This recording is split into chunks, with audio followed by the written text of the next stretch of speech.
Morning, folks. Friday, the 27th of August, and Celtic have made it through just to the Europa League group stage after the second leg against AZ Alkmaar last night. Nervy at times, fellas. I'm going to ask you if you got Beersheva vibes from that at any point. The Celtic were 3-0 up, pretty much cruising in the tie, and then all of a sudden it was backs to the wall. But Furuhashi scored again. I think we'll have to talk about Joe Hart and Starfelt as well, but just briefly reflecting overall, Sean, what do you make of it? Overall, they got the job done. That is literally what counts. I think generally first half, I think Celtic handed them both the goals. I think obviously we'll come on to talk about Joe Hart, but he did pull off a good save later into the half. But I think the actual goals, both of them were handed to AZ. I think second half it was a wee bit better, albeit you could argue it was even more of an onslaught in terms of how the pressure mounted on Celtic. But I think that they still, all right, they conceded twice, but they still coped well enough to get through, and I think that's the big takeaway from it. Graham, that's the main thing, isn't it, when it comes to knockout football? Absolutely, aye. I mean, the mistakes that Sean touches on there were obviously, costly, and I think it swung the momentum of the game.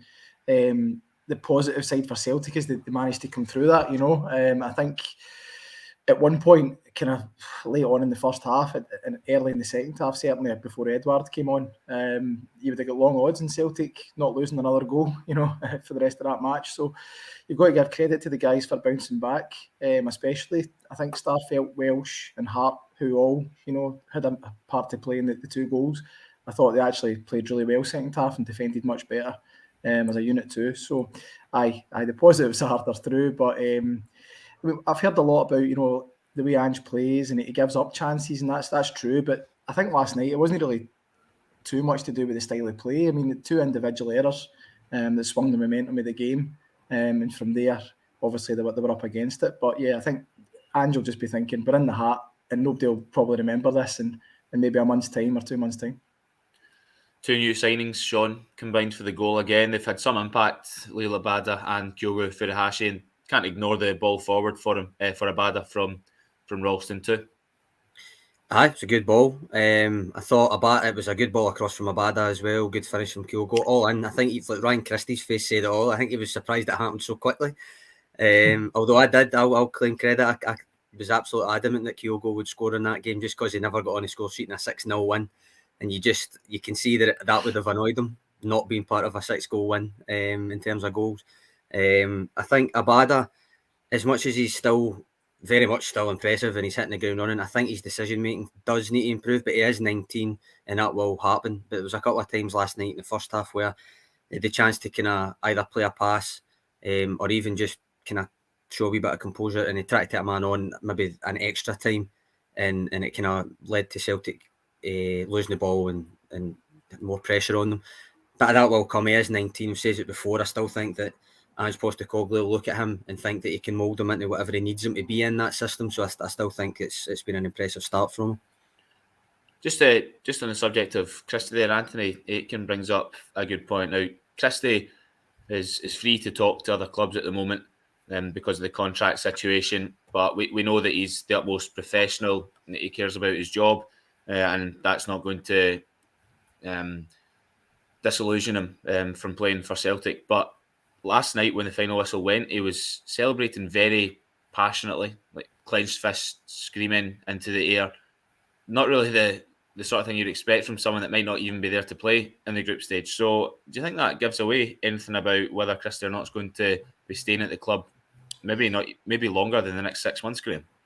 I actually think that the moment on Saturday or Sunday when the game was a 6-0 game, I think when he got handed the armband, I think that was more significant than Ange Postecoglou let on after the game. Ange hasn't hidden it from the minute he's walked in. He absolutely loves Christie. He thinks his attitude has been spot on behind the scenes, which, he was one of the guys who it was hinted at had an attitude problem last year. And Neil Lennon didn't exactly go out his way to sort of quash those rumours.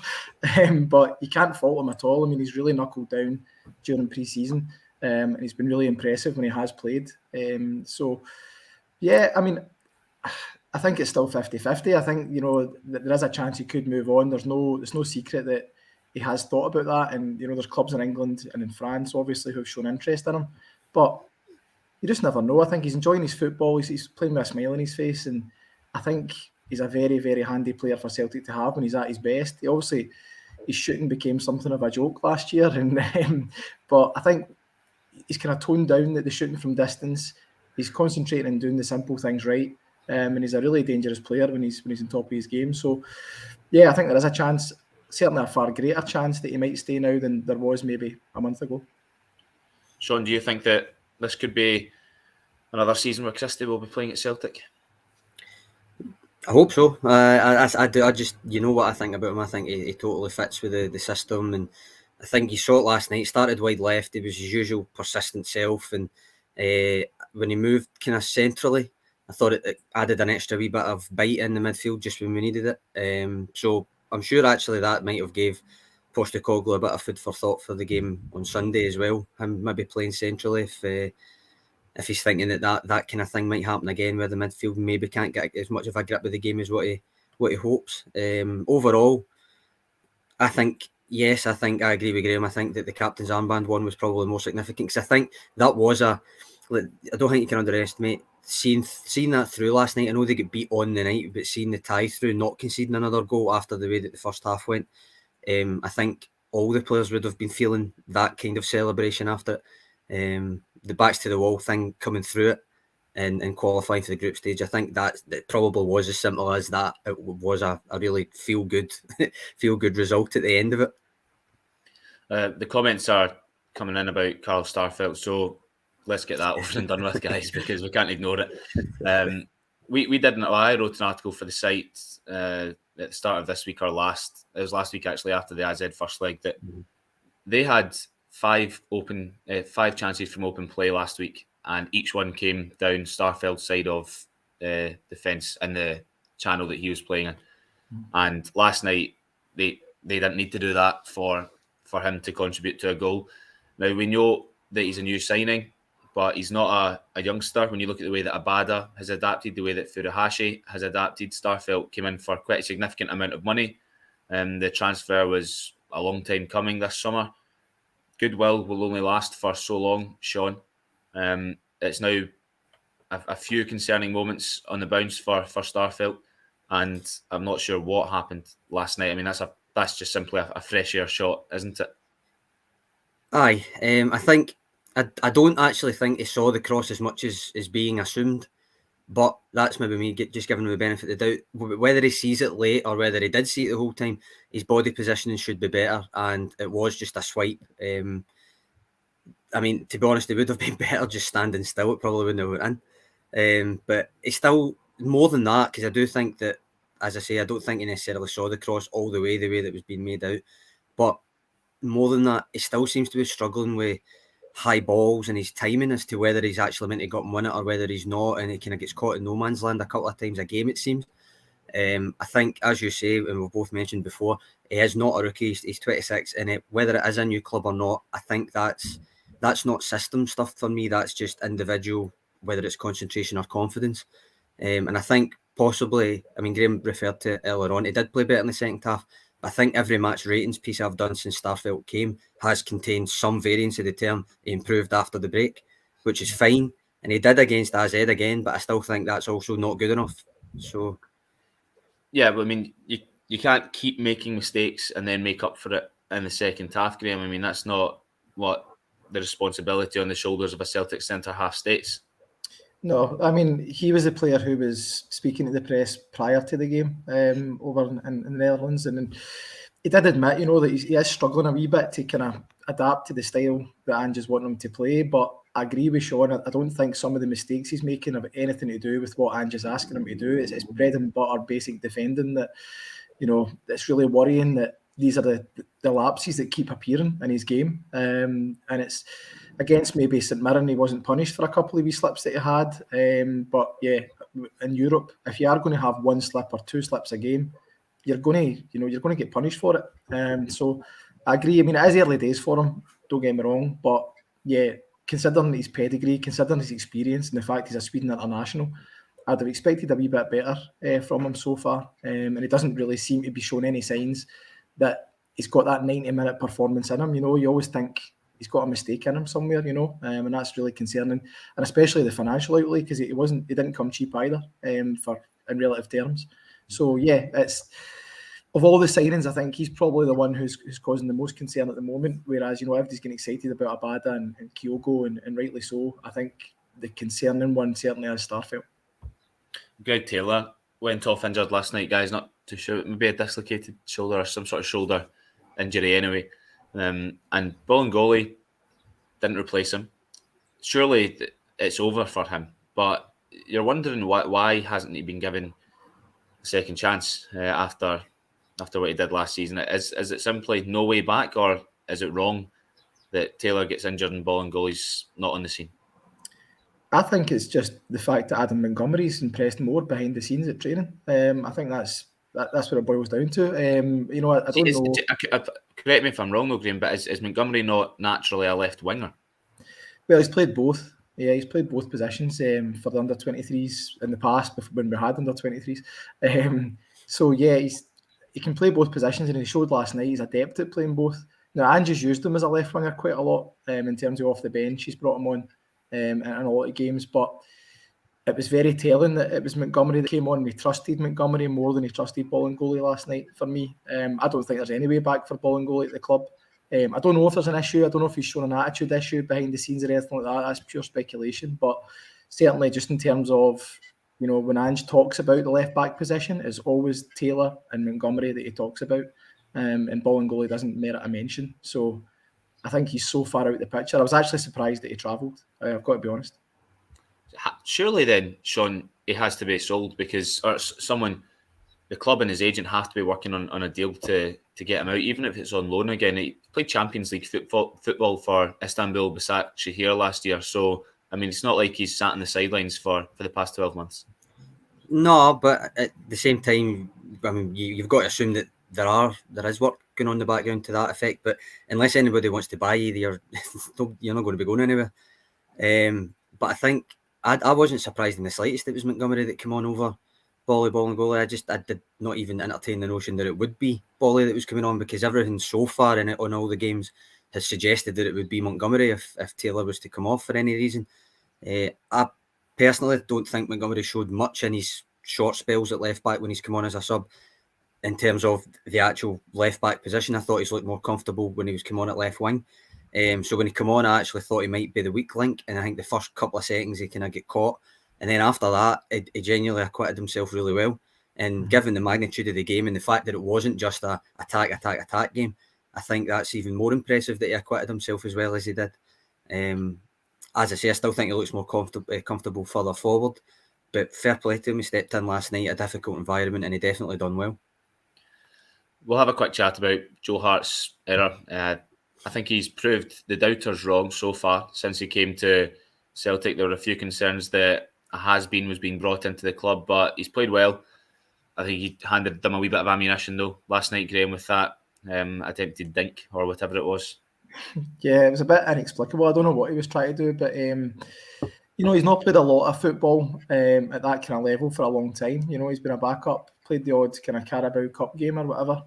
So there's bound to be some ring rust there. I mean, I think he's surpassed expectations so far since coming to Celtic up until last night. Because I think, you know, when he signed, he didn't exactly set pulses racing. You know, I think people thought, you know, he doesn't really fit into Angie's system. He wasn't so comfortable with the ball at his feet, but I think he's shown that he can adapt to that style of play, and his experience has been invaluable. Now, I don't know if it's just the contrast from what's went before that's making him look really good, but certainly, you know, up until last night, I think he's been a real calming influence in the back line and a good influence around the place as well. And let's not forget, he's made some good saves. And even after his mistake last night, he made two fabulous saves. Now, I know he had another mistake later on where he comes for a ball he was never going to get near, and they got away with it. But I think these wee things, even though he is, you know, he's been there and seen it and done it, these wee things might be in his game for a while until he gets used to playing week in, week out at that kind of level and gets back up to speed again. Because as I say, he was a backup at Burnley, he was a backup at Tottenham. So this is sort of new to him again, playing at this level all the time. And I think you might just have to, you know, grin and bear it that there might be one or two wee bad decisions here and there until he kind of gets used to it again and gets up to speed.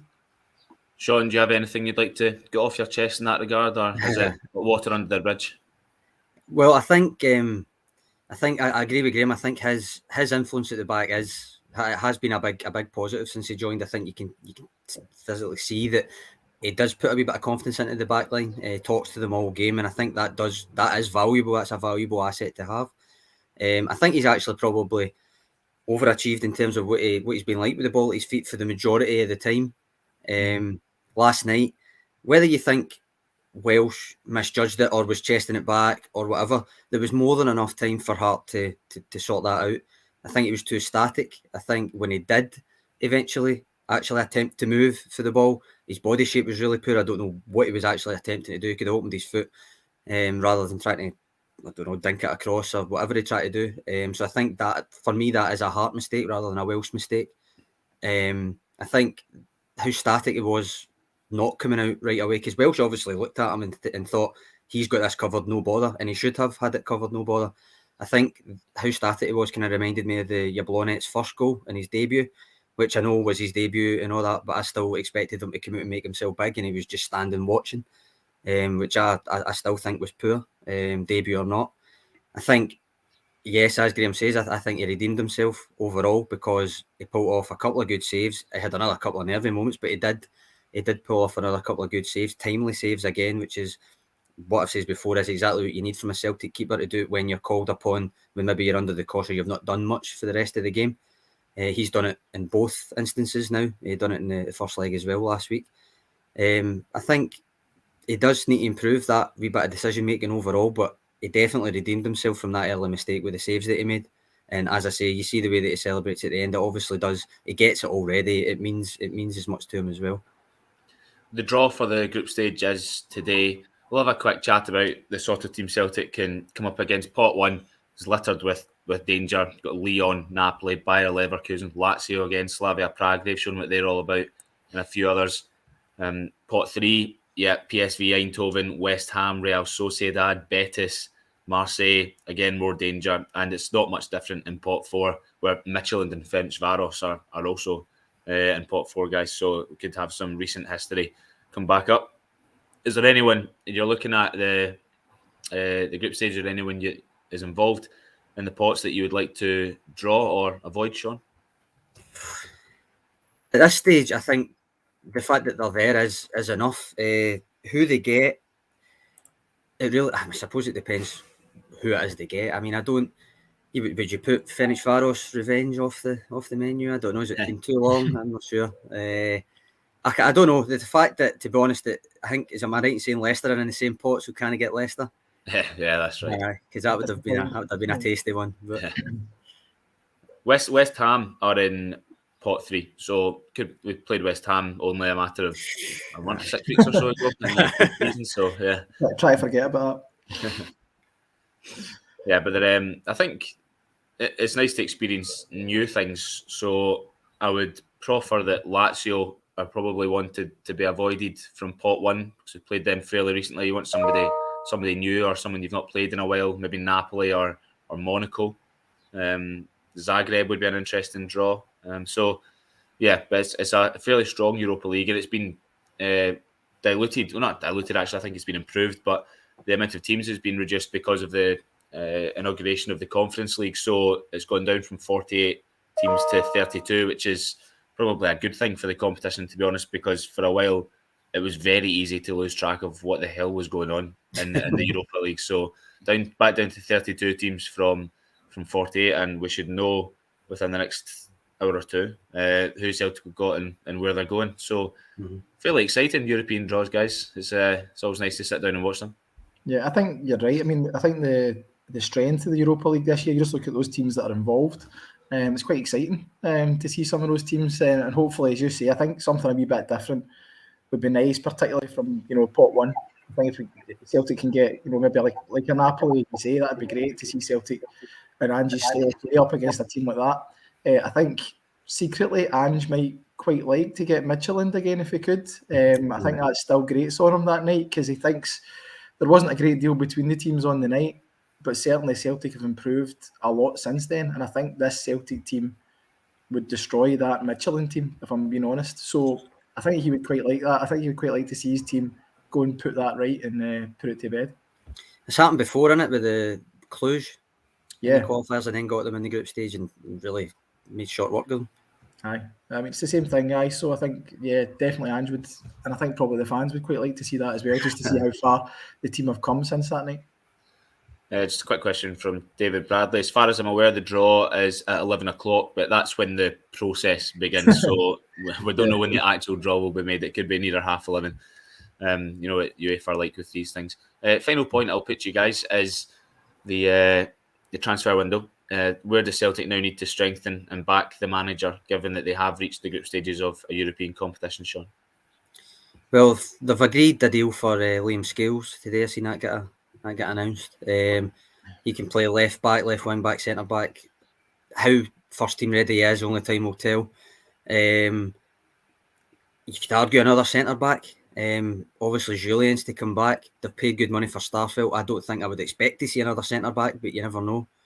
Left back, again, I think would depend on Volleyball and Gola going out, but I think if Montgomery impresses again, say he gets the start on Sunday, say Greg Taylor's shoulder injury is serious enough, and he impresses again, would you really put it past Montgomery to maybe do a Ralston there and maybe make it obsolete that you don't need another left back? Plus Scales, I suppose, is a left back as well. I just don't think I would expect to see another one.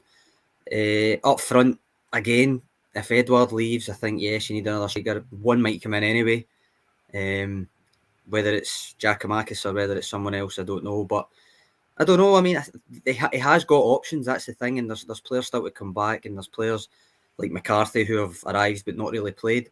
You need to see how they actually, how much they cope with the demands of the system and do they fit in well and different things like that. But time's running out. And I mean, as you know, I've mentioned before, the fact that they don't get their business done early is eternally grating. So it's not surprising at this stage that we're still talking about it. So, Graham, you've got any intel for us or any instinct on where Celtic might be improving?